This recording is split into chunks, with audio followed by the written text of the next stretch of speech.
texto da Palavra de Deus que nos fala dos efeitos poderosos da oração. Efeitos poderosos da oração que precisamos, que devemos conhecer.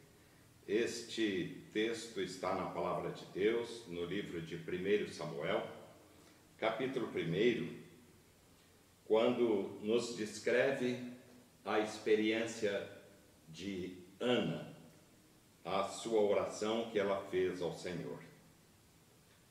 Os versículos 18 em diante diz: E disse ela, disse Ana, acha a tua serva mercê, misericórdia, diante de ti. E depois diz, assim a mulher se foi seu caminho e comeu, e o seu semblante já não era triste. Isso se refere a uma experiência de uma família. Um homem, Eucana, tinha duas esposas. Uma se chamava Ana, a outra se chamava Penina. Penina tinha filhos, Ana não os tinha. E Eucana amava mais a Ana do que a Penina, até mesmo pelo fato dela ter esse problema físico de não poder ter filhos, o problema da esterilidade. E este homem dizia a ela: não sou eu melhor do que 10 filhos para você? Ela, no entanto, queria agradar o seu marido e queria ter um filho. E ela se apresenta diante de Deus e diz: se o Senhor me der um filho, ao Senhor o darei por todos os dias da sua vida, e sobre a sua cabeça não se passará navalha. Ou seja, ele seria um homem, uma pessoa totalmente dedicada a Deus desde a sua infância. Foi essa a sua oração. Ela entrou então no templo de Deus, era um tabernáculo, e estava orando ao Senhor, e a sua angústia era tão grande que as palavras não lhe saíam da boca. Eu acredito que muitas vezes em nossa vida, a angústia do nosso coração é tão grande que as nossas palavras não passam de murmúrios, de suspiros, mas estes suspiros, estes murmúrios chegam ao altar de Deus e chegam aos ouvidos de Deus como uma clamorosa oração. E foi assim que aconteceu. Vai-te em paz e que o Senhor lhe conceda a petição que fizeste, diz o sacerdote ali. Quando Lutero, pela primeira vez, pegou nas suas mãos as Escrituras Sagradas e abriu,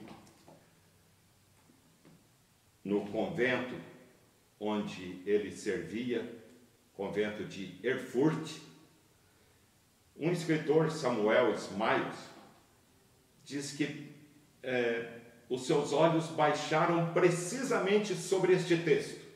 Os seus olhos baixaram sobre este texto em que registra o sentimento de Ana. A mulher se foi, ela tinha orado por um filho, terminou a sua oração, o profeta Eli disse a ela: vai-te em paz e que o Senhor te conceda a petição que lhe fizeste. E a mulher se levantou e se foi, e o seu semblante já não era triste, e ela passou a comer, a beber, estava alegre, estava feliz, foi feliz para casa. Se levantaram de madrugada, oraram, adoraram ao Senhor na cidade de Siló e foram para casa. Meus queridos irmãos, ela pedia por um filho. O seu semblante após a oração já não era triste. Ela acreditava que a sua oração já estava respondida. Os irmãos sabem muito bem que ela precisaria de algum tempo, de meses, vários meses, para ter certeza de que o Senhor lhe respondera a oração. Pelo menos 2, 3, 4 meses, até ter a certeza de que estava grávida. Mas antes de sentir nada disso, o seu semblante já não era triste e ela estava alegre diante de Deus. Será que isso não tem uma mensagem para dizer ao nosso coração nessa hora? É essa mensagem que eu quero trazer ao seu coração nessa hora. Os efeitos poderosos da oração. O primeiro efeito da oração, o primeiro efeito da oração, o primeiro resultado de uma oração é desfazer as amarguras da alma. Desfazer as amarguras da alma. O seu semblante já não era triste, ela não tinha prova nenhuma de que a sua resposta já havia chegado. Não tinha, lógico, pelas evidências da própria natureza. Mas a Bíblia diz, o seu semblante já não era triste. O primeiro efeito da nossa oração perante o Senhor, você está com angústia no coração, você precisa de Deus, você tem algo que só o Senhor pode resolver, dobre os seus joelhos diante de Deus como Ana dobrou. E você terá como resultado este primeiro efeito da oração de Ana. O seu semblante já não era triste, ou seja, o efeito de desfazer totalmente as amarguras da alma. Só por isso já valia a pena orar, não é? Mas a palavra de Deus não fica só aí. A palavra de Deus vai mais além. Desfazer as amarguras da alma. Nós temos aqui uma mulher sentindo uma grande angústia. Na sua amargura, ela ora com tanta ansiedade que o sacerdote ali pensa que ela estava bêbada. Os efeitos dessa angústia são tão profundos que são inocultáveis. Ela não conseguia ocultar a sua tristeza. Nem o amor apaixonado do seu marido, não te sou eu melhor do que 10 filhos, nada podia desfazer as angústias da alma dessa mulher. Ele lhe falava com carinho, com amor, com atenção, mas isso ainda assim não lhe desvaneciam as amarguras da alma. É o momento então que Ana se lembra da oração e vai ao templo, ao tabernáculo, um lugar simples. O templo ainda não estava construído. Ela vai àquele lugar, se prostra diante de Deus e diz: Senhor, se o Senhor me der um filho varão, por toda a sua vida eu o darei ao Senhor. E pela fé, somente pela fé, ela se sente confortada, sente que o Senhor já respondeu a sua oração. Eu não creio que ela tivesse dormido aquela noite. Ela estava cheia de regozijo, de alegria. Ela sai dali, ela come, ela sorri, ela abraça o seu marido, ela sorri para todas as pessoas. E é assim que eles voltam para casa. Que diferença a volta para casa da ida para o templo na cidade de Siló. Mas há um segundo efeito da oração de Ana. O primeiro é desfazer as amarguras da alma, mas Deus nunca fica só nisso. Quando nós oramos, o Senhor apazigua o nosso coração. O Senhor quebra aquela ansiedade, sabe? Aquela tristeza que a gente tem na alma, que fez você se prostrar diante de Deus. No momento em que você se levanta da oração, aquela tristeza já desapareceu. Mas se você pensa que Deus fica só nisso, você está enganado. Porque Deus continua. E o segundo efeito da oração é resolvido um problema sem solução. Aquela mulher era estéril. Não havia médicos, não havia remédios, não havia nada que pudesse solucionar o seu problema. Os efeitos de uma enfermidade física aqui são submetidos aos efeitos de uma resposta de um Deus do céu todo-poderoso que pode resolver problemas sem solução. Você já viu isso? O Senhor resolveu um problema sem solução. Todos estão agora diante de um fato inegável. A oração feita com verdadeira sinceridade de alma faz resolver problemas sem solução.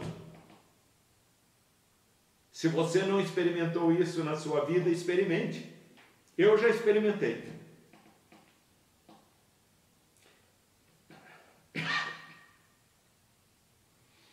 É conhecido de muitos que gostam de ler histórias acerca de servos de Deus, a história de George Miller, quando ia de navio para o Canadá, e ele precisava chegar ao Quebec no domingo, e um nevoeiro cobriu o navio, e ele vai para o seu quartinho, se prostra diante de Deus e diz: Senhor, dissolve esse nevoeiro. E o Senhor respondeu à sua oração. Um chinês muito pobre e muito crente, apegado aos vícios, de drogas nocivas, ele se liberta dos vícios. E alguém chega para ele e diz: como foi que você conseguiu? E ele respondeu com uma frase bem simples: servi-me dos meus joelhos. Eu me servi dos meus joelhos diante de Deus. Ezequias estava enfermo, pronto para morrer. Isaías avisa para ele: põe em ordem a tua casa, porque morrerás, não viverás. É o anúncio de Deus. Ele se põe de joelhos diante de Deus: Senhor, lembra, Senhor, que eu sempre fui fiel ao Senhor. Resolve esse problema para mim, não quero morrer agora não. E Deus lhe deu mais 15 anos de vida. 15 anos de vida, 15 anos. Por isso, meus queridos irmãos, nós não estranhamos que a oração de Ana tenha resolvido um problema sem solução. E não estranhamos que orações de servos de Deus, de crentes fiéis que têm os seus joelhos dobrados no chão, tenham resolvido problemas sem solução, problemas familiares, problemas de emprego, problemas de saúde. Que problemas forem, são fatos que não aconteceram no passado, estão acontecendo em nossos dias, e muitas vezes fechamos os nossos olhos para eles. Mas houve um terceiro efeito poderoso da oração de Ana. Dissolveu as amarguras da alma, resolveu um problema sem solução e promoveu um desprendimento absoluto para o Senhor. Ela havia prometido: Senhor, se me vier um filho varão, eu vou dá-lo ao Senhor por todos os dias da sua vida. Você já pensou, você está me ouvindo? Você é uma mãe? Você tem filhos? Você tem uma criança pequena? Você tem um garotinho? E você pode pensar: eu vou levá-lo lá para uma cidade distante, vou entregar a um sacerdote, a um pastor, seja lá quem for, e vou dedicá-lo ao Senhor por todos os dias da sua vida, vou vê-lo uma vez por ano. Você faria isso? Ana fez. Este homem foi o profeta Samuel, um dos profetas mais poderosos em consagração ao Senhor. O desprendimento de Ana é um desprendimento de abalar a nossa vida espiritual, o nosso sossego, o nosso egoísmo. para com o Senhor. Somos crentes. E o que é que temos entregado ao Senhor? Às vezes nos apegamos a coisas tão pequenas, tão banais, que poderíamos estar dedicando ao Senhor o nosso tempo, poucos minutos.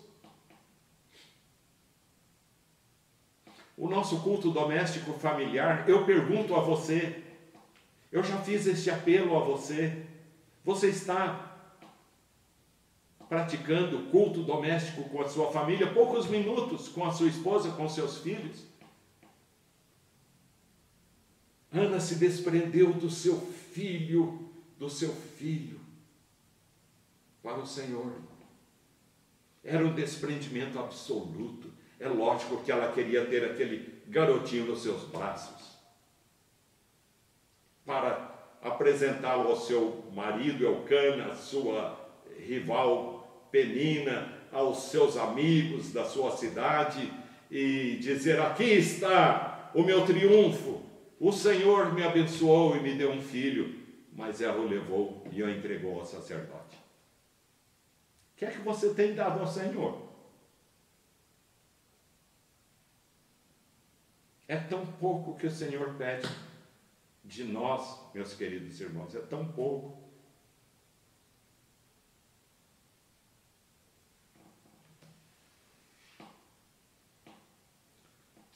Não foi muito diferente a experiência de Abraão. Abraão, eu quero teu filho. O filho já havia nascido, havia sido prometido, esperou 25 anos para nascer. O menino já estava grande, garotinho, adolescente. Sacrifica o teu filho e oferece-o num altar. A palavra de Deus não diz que Abraão reclamou, nem sequer contou para Sara, a sua esposa. Levou ao altar de Deus, ao seu altar simples, lá no campo, um monte de pedras, colocou a lenha, acendeu o fogo, e o menino perguntou ao pai: onde está o carneiro, pai, para o sacrifício? Ele não respondeu nada. Pegou o moleque, amarrou, colocou lá sobre a lenha, levantou o cutelo e o anjo segurou a sua mão. Desprendimento absoluto para o Senhor. Eu fico pensando: Senhor, quão pouco eu tenho dado ao Senhor, quão pouco. E eu pergunto a você, meu irmão, tem alguma coisa que você pode estar dando ao Senhor seu Deus, que você não está fazendo isso? Tem. Talvez, olha, a leitura das Sagradas Escrituras, isso aqui é uma riqueza inigualável, isso aqui é precioso, isso aqui é um tesouro maior do que todos os tesouros do mundo. A oração, os nossos joelhos dobrados no chão. Que bom é a oração da madrugada. Os que de madrugada me buscam, cedo me acharão, diz Salomão. O que você tem dado ao Senhor? O que você tem oferecido ao seu Deus, que derramou o seu sangue na cruz do Calvário? Não perca tempo. Hoje, agora, tome uma decisão de ser mais crente, mais fiel, mais consagrado, mais grato ao Senhor, seu Deus, que deu a vida por você. Senhor Deus, nosso Pai querido, meu Pai bendito, que a minha vida possa espelhar a Tua graça e a Tua misericórdia. Que a minha vida possa espelhar a presença do Senhor em todos os meus atos, em todas as minhas palavras, em toda a minha vida. Santifica, Senhor, os meus olhos, porque se os meus olhos forem bons, todo o meu corpo será bom. Santifica, Senhor, as minhas palavras, para que as minhas palavras sejam edificadoras para aqueles que me ouvem. Santifica o meu coração, para que os meus sentimentos, os meus desejos, os meus anseios sejam santificados pelo Senhor. Ó Deus, alcança o coração dos meus irmãos com todas essas bênçãos também, em nome de Jesus. Amém.